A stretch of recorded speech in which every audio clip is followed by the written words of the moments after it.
لا حول ولا قوة إلا بالله. لا حول ولا قوة إلا بالله. اللهم نعرف بأوامرك ونعرف بنهيك والنعم الملائكة المقربين وخلصنا الناس وافتح لنا ورحمتك وعلمنا صراحتك. رب اشرح لنا سرنا ولساننا واحلل عقدة من لساننا. قال الشيخ المسلم تعالى نفعنا بعلومه في الدارين. Sekian.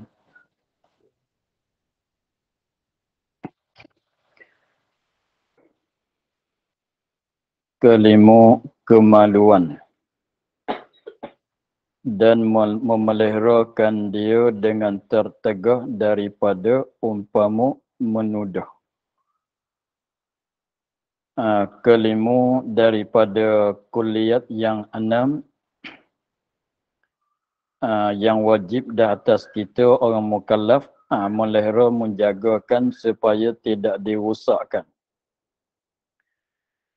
Kelima tu ialah kemaluan. Dikatakan bahasa Arab tu muru'ah. Maruah. Dan meliharakan dia, rasanya dia ada dah tafsir tu di kat luar tu. Muru'ah pada sifat yang harus bagi Nabi SAW. Rasanya ada dah tafsir sana. Pada masalah perkara yang harus bagi Nabi SAW, di sana ada tafsir. Yang mana dia katanya muru'ah. Kalau kita boleh rujuk pada masalah perkara yang harus bagi segala rasul, lepas tu ada tulis kat tepi, dia katanya muru'ah. Pada sifat yang harus, selepas pada bahasan sifat fatanah yang keempat tu, mustahil lawannya, lepas tu dan harus pada hak anbiya dan rasul alaihimussalam, sifat manusia yang tiada mengurangkan qadar mereka. Lepas tu di kawasan itu ada tulis kat tepi katanya muru'ah. Dia tafsir muru'ah tu dengan katanya kemukaan. Artinya kemanusiaan, dia kata. Iaitu kemuliaan manusia dan kesempurnaan.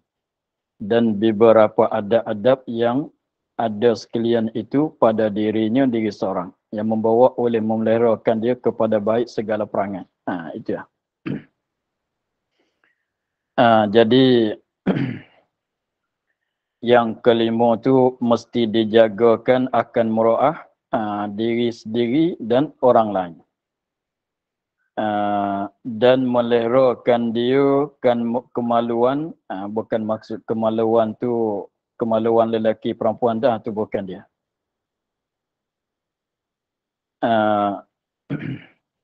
Dan memeliharakan dia dengan tertegah daripada umpama tuduh. Tuduh menuduh, walaupun dengan lain daripada berzina pun tak boleh. Tuduh orang berzina pun diharamkan. Tuduh orang minum arak ataunya buat mana-mana perkara yang membawa apabila dituduh dia akan jatuh maruah. Dia jatuh dalam hina, di sisi pandangan orang ramai, maka itu diharamkan. Walaupun tuduh dengan lain daripada zina, tidak ada had, hanya yang ada had tu tuduh dengan zina. Walaupun tuduh dengan perkara yang lain, tidak ada had sekalipun, tetapi haram. Tuduh orang tu tak solat, tuduh orang ni tak puasa,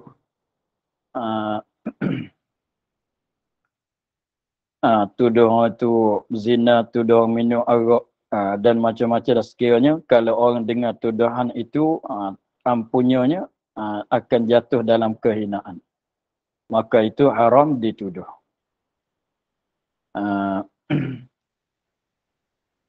Dia tak boleh kita nak cakap benda-benda begitu tu tak boleh. Benda yang jatuh maruah orang tu tak boleh. diharamkan. Masuk dalam katanya kena jaga kemaluan tadi. Sebab kalau kita tahu kata orang tu buat maksiat, masalan, kalau tak nak tegah, tak nak apa, diamlah. Kalau nak itu pun nak cakap tu atas jalan, nak menegahkan dia daripada buat maksiat. Itu boleh lah. Tapi saja sakat cakap nak suka-suka tu, saja-saja nak cakap tu, itu diharamkan. Masuk dalam kata menuduhkan orang dengan perkara yang dilarang oleh syarak. Keenam, harta. Setengah daripada kulliyat yang enam yang wajib di atas kita mukallaf meliharakan, menjagakan ialah harta. Dan memeliharakan diakan harta dengan ketiadaan, dengan secara kita tidak buat begini. Dengan ketiadaan memperbuat dengan dia, dengan harta, akan barang yang tiada mengizin oleh syarak padanya pada harta. Maknanya jangan kita gunakan harta kita pada jalan yang tidak diizin oleh syarak. Jangan guna pada harta pada jalan yang tidak mengizin oleh syarak. Bab harta jangan buat dengan perkara yang tidak diizin oleh syarak. Setengah daripadanya riba, setengah daripadanya curi, rampas dan samun dan membazirkan harta, maka semuanya tak diizin oleh syarak. Jadi harta kita mesti jaga, harta orang pun mesti kena jaga. Harta orang tak boleh nak ambil melainkan dengan secara ada hak. Dengan secara batil, dengan secara ambil riba, dengan secara apa curi, tak boleh. Harta kita sendiri pun jangan membazir, jangan belanjakan harta pada jalan yang tidak diizin oleh syarak.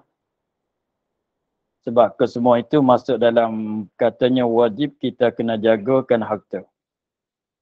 Lepas tu bersakut dengan peliharaan harta tu lah hukum banyak tu. Diharamkan riba, diharamkan curi dan rapas dan lainnya. Itu masalah harta orang. Lepas tu masalah harta kita tak boleh membazirkan dengan harta. Tak boleh gunakan harta itu pada mana-mana jalan yang tidak diizin oleh syarak. Itu masuk di bawah katanya wajib meliharakan harta. Cukup mana? Dan sebesar-besar barang yang wajib atas mukallaf terpelihara daripada barang itu riddah. Masalah jaga agama ini yang paling besar. Yang paling besar daripada 5 perkara, daripada 6 perkara, 6 kulliyat tu yang paling besarnya ialah jagakan agama itulah, jangan buat perkara yang terbuang agama, yang menyebabkan jadi hilang agama, jadi murtad. Sebab tu dia katanya sebesar-besar barang yang wajib atas mukallaf terpelihara daripadanya mesti kena jaga, jangan jadi berlaku. Itu riddah, iaitu riddah putus mukallaf daripada Islam. Putus mukallaf, orang mukallaf daripada Islam. Mana keluar daripada Islam. Apabila berlaku riddah, riddah tu kelakuan, sifat. Orang tu panggil orang murtad. Maka apabila ada riddah di seorang, orang tu panggil orang murtad. Maka dinamakan orang itu murtad. Orang yang putus daripada Islam, orang yang melakukan perkara menyebabkan jadi riddah tu, orang tu panggil orang murtad. Dan ia riddah, sejahat-jahat segala bagai kufur. Kufur yang paling keji, yang paling jahatnya ialah kufur dengan secara riddah.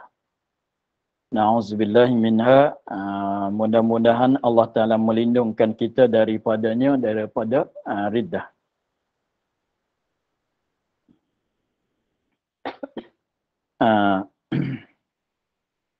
Dan dengan riddah itu jadi binasa segala ibadat yang dulu. Jadi binasa segala pahala kebajikan ibadat yang dahulu. Jadi pahala segala ibadat yang dia buat belum riddah tu, apabila jadi murtad dia tu rusak kesemuanya. Jadi kosonglah. Pahala-pahala dia ada solat dulu, ada sedekah, ada apa dulu, belum pada riddah. Apabila dia seorang tu jadi murtad, maka pahala amalan kebajikan ke semua tu binasa ke semuanya, jadi kosong semua. Maknanya kalau dia tu kembali kepada Islam dengan keadaan kosong pahala dia, walaupun dia masuk Islam sekalipun, dia kembali pada Islam sekalipun, tapi pahala yang dia buat solat apa semua belum pada riddah tu, dah hancur ke semuanya, binasa ke semuanya. Itulah besarnya. Dia kata tadi tu, dan ia riddah tu sejahat-jahat segala bagai kufur. Jadi kufur kalau orang kafir asli tu memang dah jahat, dah keji, tetapi yang ni lebih jahat, lebih keji lagi. Dengan sebab kafir asli tu memanglah dah jahat dah apa, tetapi dia tak pernah merasai Islam. Dengan sebab mereka tu tak pernah merasai Islam. Lepas tu dia tetap dalam kufur. Memanglah keji begitu, jahatnya begitu. Tetapi yang ni lebih kuat lagi. Sebab dia pernah merasai Islam, duduk dalam iman, duduk dalam Islam, tiba-tibanya jatuh murtad. Ini sejahat-jahat bagai kufur. Dan katanya, dan yang membawa kepada riddah itu 3 perkara. Dan yang membawa kepada riddah maknanya perkara-perkara yang menyebabkan seorang tu jadi murtad. Jadi orang murtad. Perkara-perkara yang membawakan, yang menyebabkan seorang itu jadi orang murtad tu ada 3 perkara. 3 perkara yang menyebabkan orang Islam jatuh dalam murtad. 3 perkara tu, pertama i'tiqad yang salah. I'tiqad yang salah, salah satu daripada sebab jadi murtad orang. Tapi i'tiqad yang salah, yang ittifaq ulama pada murtad, pada kufurnya. Seperti i'tiqad ketiadaan Tuhan atau syak pada adanya. I'tiqad ketiadaan Tuhan atau syak pada berpapuh pada adanya ada Tuhan. Atau pada satu sifat daripada segala sifat yang telah diijma' ulama atasnya. Atau pada sifat-sifat daripada segala sifat yang telah ijma' ulama atasnya, atas sifat tadi. Seperti wahdaniyah dan kudrat. Lain lagi lah daripada 13 sifat tu. Daripada 13 sifat ijma' oleh ulama di atas sabit ada kesemuanya. Adapun sifat idrak, sifat takwin, itu masalah khilaf ulama. Adakah idrak tu satu sifat ke tidak? Adakah takwin tu satu sifat ke tidak? Sama juga sifat ma'nawiyah, kaunuhu qadiran tu, itu pun sama juga, tidak diijma'kan ulama. Jadi masalahnya salah pada menafikan Tuhan bukan ada, ada Tuhan bukan satu, Tuhan tidak kuasa, Tuhan tidak tahu. Masalah itu pun setengah daripada salah pada i'tiqad menyebabkan seorang tu jadi kafir. Adapun masalah sifat kaunuhu tu, yang mana kita maklum daripada dulu bahawa Imam Asy'ari tidak bilang jadi sifat. Hanya kaum Abu Bakar, Qadhi Abu Bakar Al-Baqillani dan Imam Haramain bilang kata satu sifat yang lain pula. Tetapi Imam Asy'ari walaupun dia tidak bilang kata sifat, tapi dia tak menafi keadaan Allah yang kuasa tu sungguh. Cumanya itu bukan sifat. Sungguh-sungguh tetapi bukan sifat. Gitu. Jadi maknanya menafikan sifat-sifat yang wajib bagi Allah yang ijmu' ulama di atas sungguh di atas ada sifat itu, maka itu setengah pada sebab, setengah pada salah pada i'tikad yang menyebabkan seorang itu jadi murtad. Dan i'tikad ketiadaan nubuwah yang diijmu'kan atas nubuwahnya, dan i'tikad ketiadaan nubuwah Nabi ini seorang Nabi. Nabi mana yang diijmu'kan atas nubuwahnya. Jadi maknanya seorang Nabi itu ijmu' ulama kata dia adalah Nabi.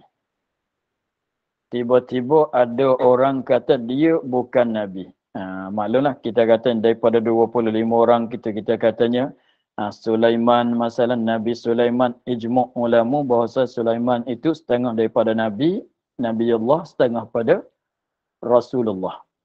Maka sekiranya kalau ada seorang mengatakan artinya i'tikadkan, tapi sini masalah i'tikad, i'tikadkan bahawasanya Sulaiman itu bukan Nabi. Dia i'tikad katanya Sulaiman itu bukan Nabi.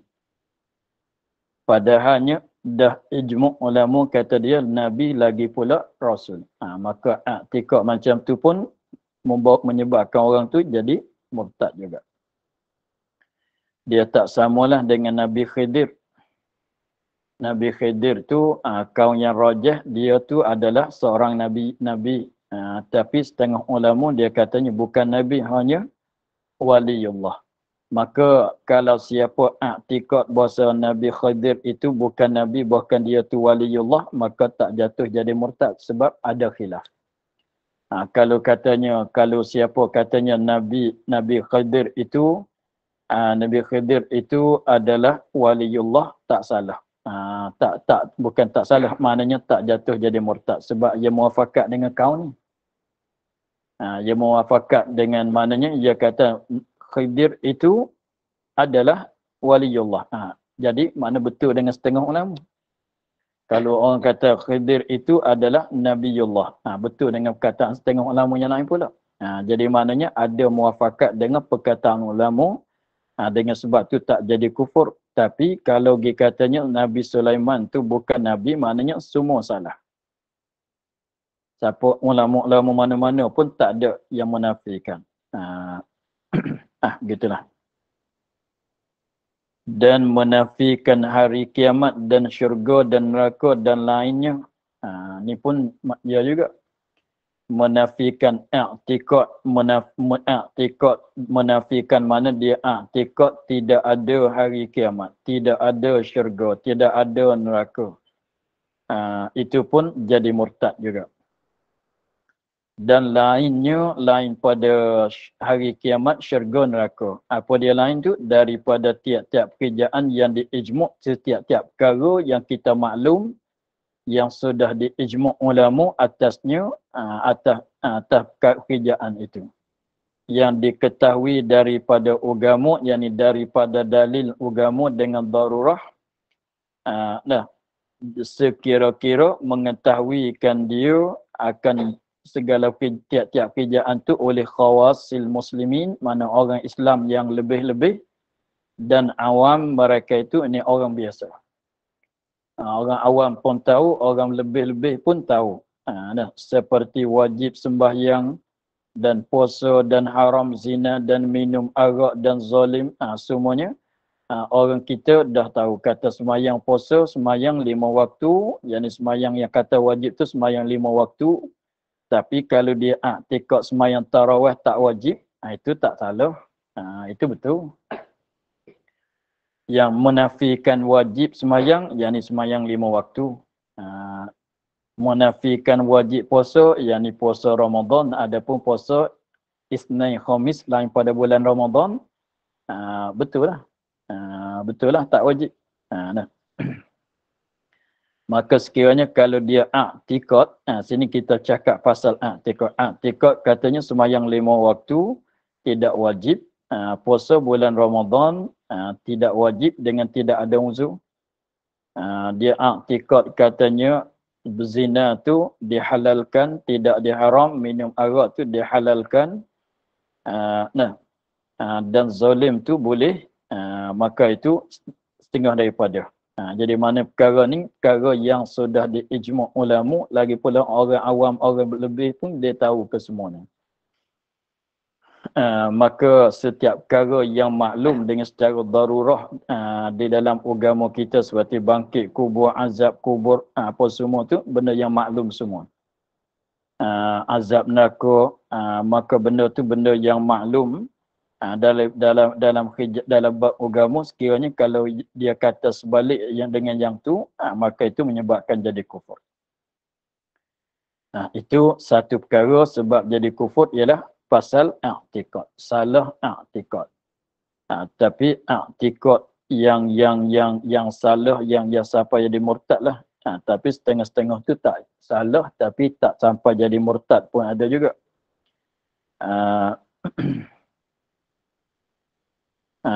Seperti i'tikad Tuhan berjihad atas, itu tak jadi murtad lagi tu dengan sebab tu.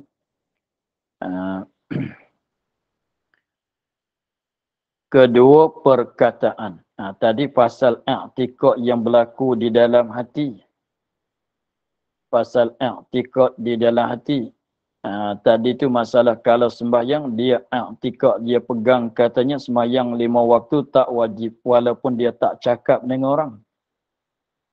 Walaupun dia tak cakap dengan orang, tapi dalam hati dia ingat begitu, dia pegangnya begitu. Itulah jadi murtad. Masalah sini masalah dia cakap.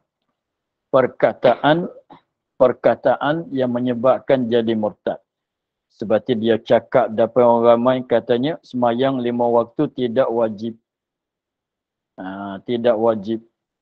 Tapi kalau dia cakap sembahyang 5 waktu tak wajib di atas perempuan yang haid dan nifas, itu tak salah tu.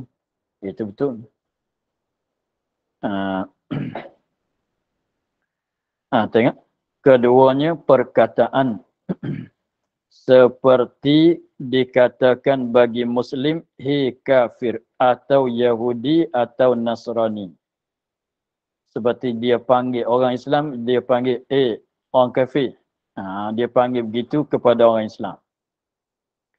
Atau dia panggil, orang Yahudi. Panggil kepada orang Islam tu, panggil orang Yahudi. Atau dia panggil orang Nasrani, panggil Nasrani kepada orang Islam.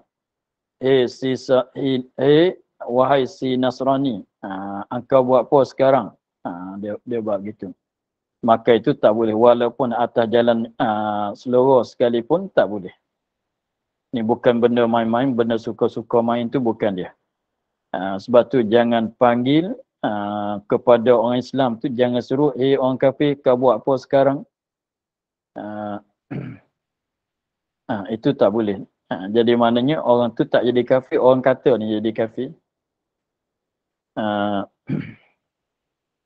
Atau dia cakap begini, aku lepas daripada Allah. Dia kata dia dah lepas daripada Allah. Maknanya dia katanya dia sekarang ni dah tak jadi hamba Allah. Dia sekarang dah bebas daripada Allah. Dia tak terikat dengan Allah, dia bukan hamba Allah. Ya juga tu.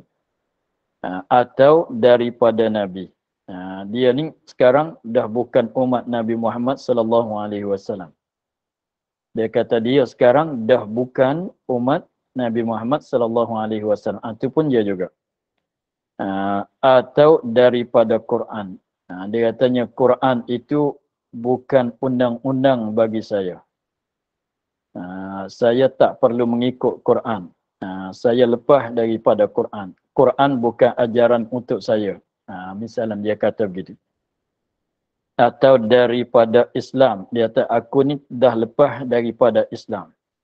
Maknanya aku dah keluar daripada Islam. Dia kata begitu, maka semuanya ialah perkataan yang menyebabkan jadi murtad.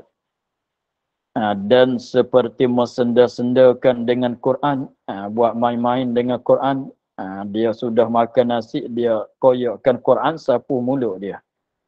Menghinakan Quran, mesenda-senda dengan Quran, dan membacanya dengan kosak, mengolok-olokkan dengan dia. Dia baca Quran tu, baca nak ambil buat nakal-nakal. Dia baca Quran atas jalan nak mengolok-olokkan. Dia baca, dia gunakan ayat yang sama.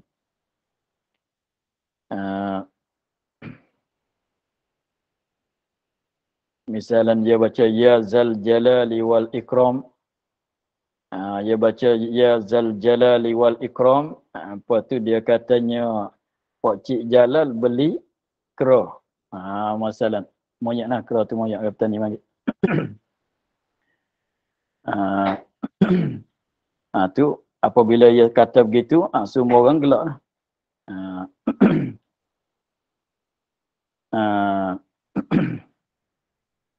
Atau katalah masalah ya zal jalalil ikram, kata Zakaria itu berjalan bersama kera. Dia kata begitu. Lepas tu tu rupa mengolok-olokkan dengan dia dengan Quran. Katalah macam-macam tu dan menghinakan dia kan Quran. Dia pijak Quran, dia buangkan Quran di dalam sampah masalah, kosat menghinakan Quran, maka dia dah. Tapi di sini masalah apa dia? Perkataan, bukan perbuatan sini. Kalau kata campurkan Quran dalam tempat sampah itu, pijak Quran itu tak masuk dalam perkataan, masuk dalam perbuatan yang ketiga.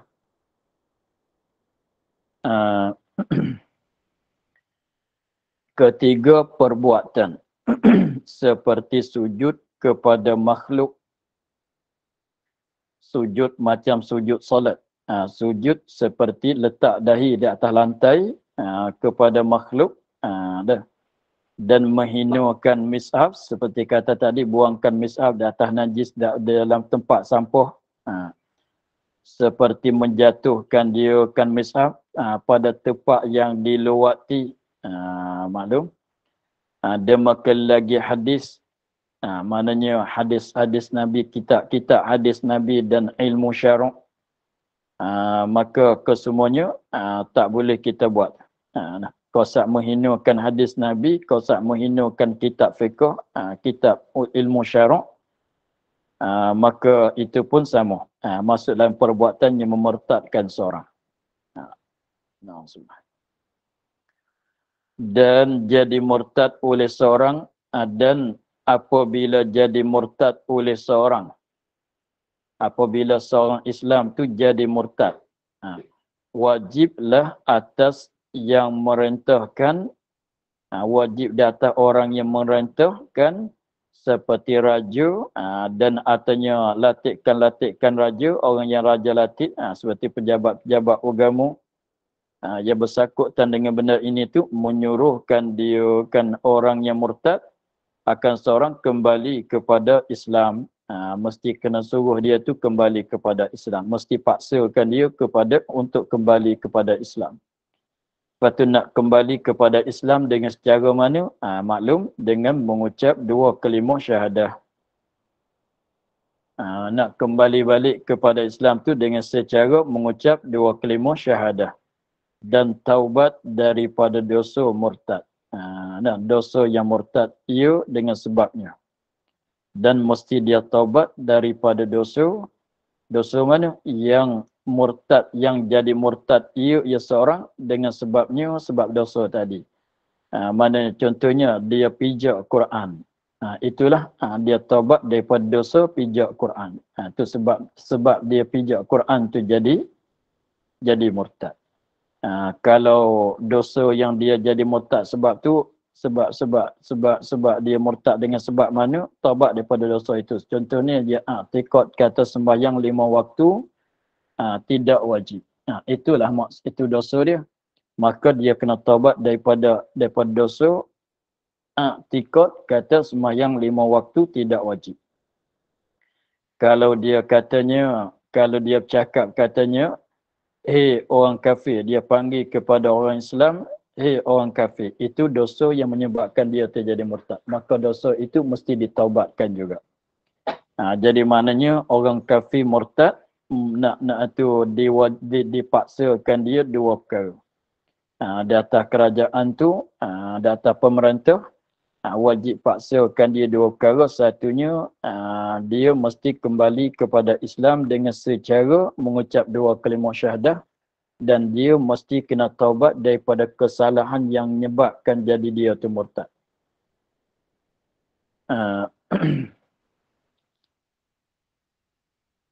Maka apabila dah disuruhkan dia kembali kepada Islam tapi dia tak sanggup kembali pada Islam, maka jika angan ia mana tak terima lah, maka jika angan ia daripada kembali kepada Islam, wajiblah atas raja membunuhkan dia.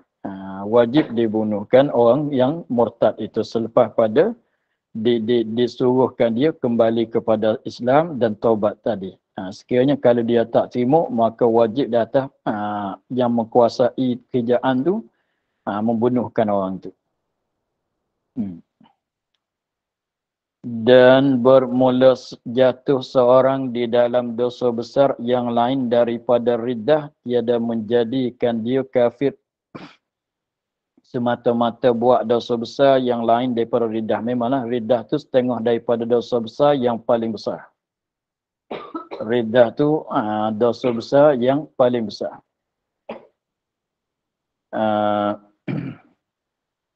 Maka dosa-dosa besar yang lain daripada riddah tiada menjadi kafir. Tak menyebabkan jadi murtad seorang.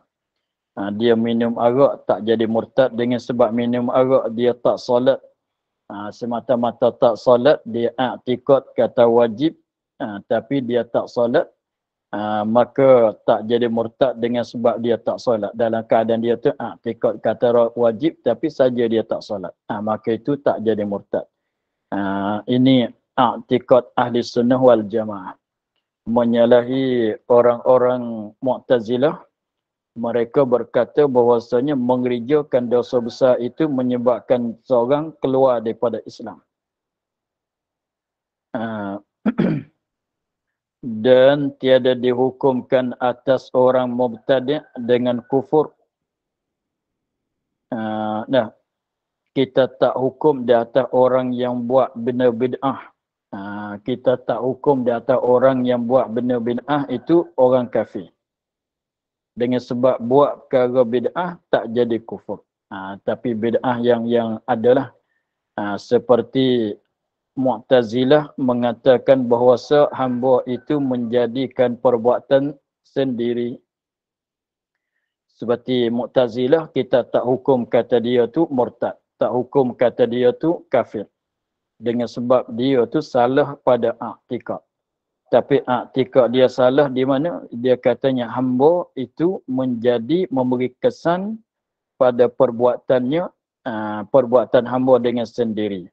Dengan sebab kita ahli sunnah mengatakan kita ni hamba, manusia dan binatang dapat usaha tu ada, tapi melakukan perbuatan, memberi kesan pada perbuatan tu hanya daripada Allah. Tapi di si Mu'tazilah tu dia katanya hamba usaha hamba sendiri menjadikan perbuatan. Adapun kita ahli sunnah hamba usaha yang menjadikan perbuatan tu Allah. Dan yang mengingkarkan harus melihat Allah Ta'ala di dalam akhirat. Ini pun orang Mu'tazilah juga. Atas pada yang mengatakan bahawa Allah. Jadi orang Mu'tazilah yang mengatakan tidak boleh tengok, tak boleh memandang kepada zat Allah di dalam akhirat nanti. Dia katanya mustahil memandang kepada zat Allah di akhirat nanti.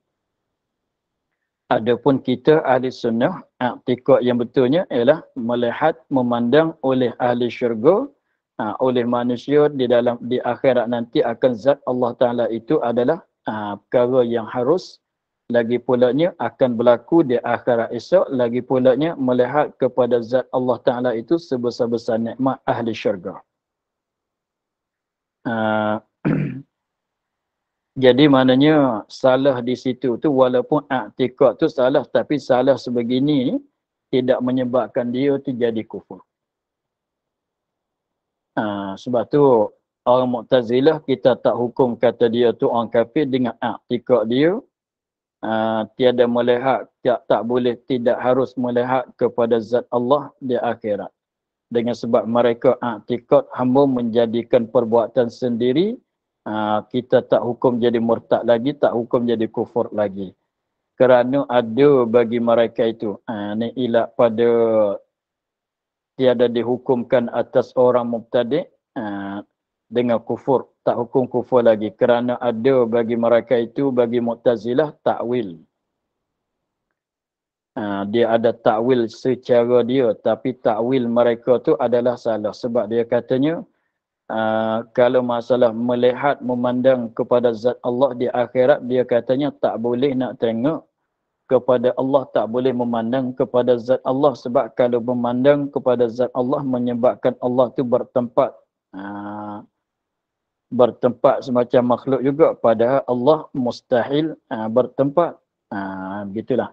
Sebab tu dia katanya kalau tengok kepada Allah menyebabkan Allah tu bertempat dan ada jauh dekat dengan kita. Sebab tu dia katanya tak harus memandang kepada zat Allah. Tapi kita katanya harus memandang, harus berlaku memandang kepada zat Allah. Maka perkara yang ditakuti oleh orang Mu'tazilah, dia katanya kalau tengok dia akan jadi berjihad. Apabila tengok kepada Allah, Allah akan duduk di depan kita, berada di depan kita. Maka kita ahli sunnah jawab katanya, memanglah kita memandang kepada zat Allah dengan keadaan tidak berkaifiat. Kita jawabnya begitu. Memanglah memandanglah sebab zat Allah tu benda yang ada, yang tidak serupa dengan makhluk, maha suci daripada berkaifiat, jauh, dekat, kecil, besar, depan, belakang dan sebagainya.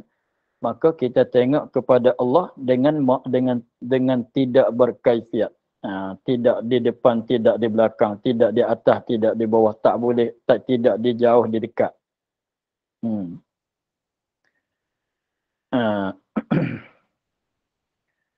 Malaikat mubtadi' yang mengatakan bahawa Allah Ta'ala itu berjisim. Ini masuk dalam salah pada i'tikad tadilah. Jadi masalah salah pada i'tikad tu setengah jadi murtad, setengah tak jadi. Begitulah.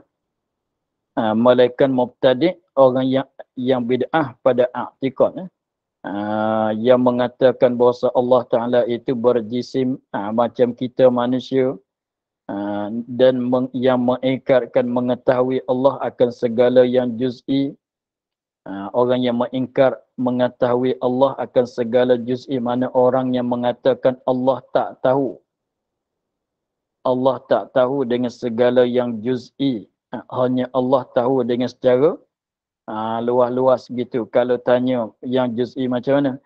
Seperti rambut di atas kepala kita ada berapa ke semua? Satu-satu tu, satu-satu rambut berapa beratannya, panjangannya. Jadi Allah tahulah kata rambut di atas kepala kita tu banyak. Tapi ada berapa tak tahu. Satu-satu beratan dia, sukat timbangan dia, besar kecil dia sakat mana, Allah tak tahu juga. Macam kita lah. Kita tahulah kata rambut kita di atas kepala kita tu banyak. Tapi kalau tanya berapa bilangan, tak tahu kita. Satu-satu tu panjang mana, tak tahu juga kita pun. Pasir kat pantai itu banyak, tapi berapa banyak tak tahu. Satu biji tu berapa beratan dia, tak tahu juga. Allah tahu ke semua. Tapi dia katanya Allah tak tahu dengan secara retail, dengan secara juz'i itu dia tak tahu. Kalau tanya Allah tahu ke tidak pasir kat pantai itu banyak, tahu. Dia kata, tapi dia tahu tak berapa biji ke semua? Allah tak tahu juga. Macam mana kita tak tahu, Allah pun tak tahu juga. Tu ya.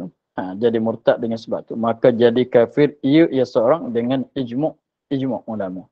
Allah na'udzubillah.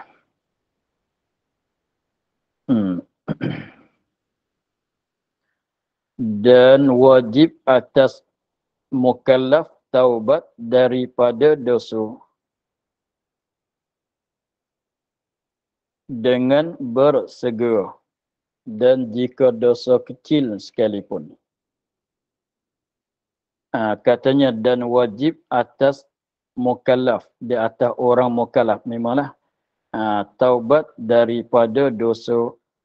Jadi maknanya memanglah orang mukallaf lah mesti kena taubat daripada dosa, sebab orang kalau tak mukallaf tak berdosa. Orang kalau tak mukallaf, walaupun rupa perbuatan dia tu kalau kiranya rupa maksiat tapi tak berdosa. Tak berdosa. Tapi kalau sakut dengan benda manusia tu mesti diganti. Seperti kanuk-kanuk yang belum balik atau orang gila, kalau semata-mata salah dia tu, kalau orang yang mukallaf jadi berdosa, dia tak berdosa. Tetapi masalah dengan Allah lah. Tetapi kalau sakut dengan manusia walaupun tak berdosa tapi wajib diganti. Contohnya kanuk-kanuk dia buas masalah, dia buat merosakkan benda orang, maka wajibkan ganti benda orang tu, tapi berdosa yang dia buat tu tak berdosa. Seperti kalau dia tu kanak-kanak yang tak balik atau orang gila, dia curi barang orang tu, memanglah curi tu tak berdosa. Tetapi barang orang mesti dihantar balik. Jangan ingat katanya tak berdosa, kita ibu bapa boleh ambil bunuh. Tak boleh.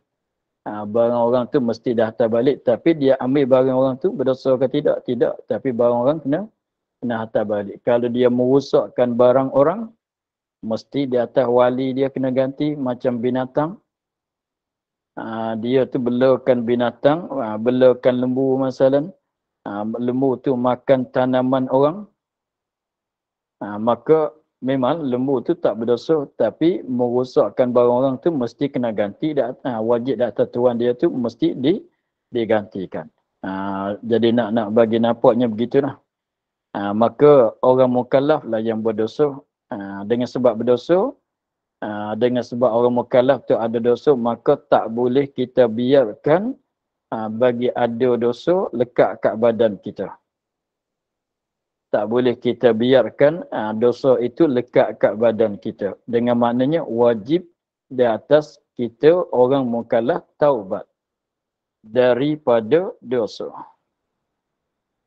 Wajib taubat daripada dosa. Jadi maknanya tak taubat tu berdosa. Maknanya orang mana-mana siapa, mana-mana orang mukallaf, sekiranya kalau dia ada buat dosa, ada buat maksiat, tak kira maksiat tu dosa besar ke atau dosa kecil pun sama, wajib di atas dia tu bertaubat. Dengan maknanya berdosa dengan sebab tak taubat pula. Berdosa buat maksiat tu satu dah berdosa dah, buat maksiat tu dah berdosa dah. Lepas tu tak taubat pula, biarkan lepas sehari-sehari tak taubat, selepas sehari-sehari tak taubat, itu berdosa. Berdosa tak taubat. Satu. Dan dengan bersegera, mesti kena segerakan taubat. Jadi maknanya dua perkara di sini. Taubat tu wajib. Segerakan taubat tu pun wajib juga. Maknanya tak taubat satu dosa, bertangguhkan taubat itu satu dosa pula. Jadi maknanya kalau seorang tu ada maksiat, kalau seorang tu ada buat maksiat, lepas sehari dia tak taubat, berdosa dengan tak taubat. Lalu sehari dia tak taubat, berdosa pula. Lalu sehari tak taubat. Macam duit riba lah. Macam dia pinjaman duit kat bank riba, macam tu. Lepas tahun tak bayar, bertambah. Lepas tahun tak bayar, bertambah. Maka sini pun macam itulah. Tengok, wajib taubat daripada dosa dengan secara bersegera, jika dosa kecil sekalipun. Walaupun dosa yang ada kat dia tu dosa daripada sebab dia kerja dosa kecil sekalipun, mesti ditaubat juga. Walaupun dosa kecil itu dikifaratkan dengan amalan kebajikan sekalipun. Walaupun dosa kecil itu ada dikifaratkan, dosa kecil itu dengan amalan ibadat sekalipun, mesti ditaubatkan juga. Jadi pendekatannya, asalkan berdosa, wajib taubat. Apakah lagi dosa besar, dosa kecil pun wajib ditaubatkan juga. Itulah. Maka untuk hari ini kita akhir di sini, insyaAllah. Kita sambung lagi. Tapi saya nak ulang baliklah masalah sini, masalah taubat. Sebab tu nak baca kat luar lagi ada. Syarat-syarat, rukun-rukun taubat tu ada beberapa perkara. Okay. InsyaAllah minggu depan kita ulang balik pada kata dan wajib atas mukallaf taubat daripada dosa dengan bersegera. Wallahu a'lam, alhamdulillah rabbil alamin. Bismillahirrahmanirrahim. Bismillahirrahmanirrahim. Alhamdulillah rabbil alamin. Wassalatu wassalamu ala asyrafil anbiya'i wal mursalin wa ala alihi wa sahbihi ajma'in. اللهم افتح علينا فتوح العارفين ونور قلوبنا من نورك الكريم واجعل عملنا خالصة لوجهك الكريم. اللهم إنا نستودعك كما قرأناه وما حفظناه وما سمعناه فردد علينا والتأثير. سبحان ربك رب العزة عما يصفون وسلام على المرسلين والحمد لله رب العالمين. InsyaAllah 10 minit lagi kita mulai kitab Aqidatun Najin. InsyaAllah. Okey bang, insyaAllah. Terima kasih bang. Jazakallahu khairan katsira, Baba. Ya, sama-sama.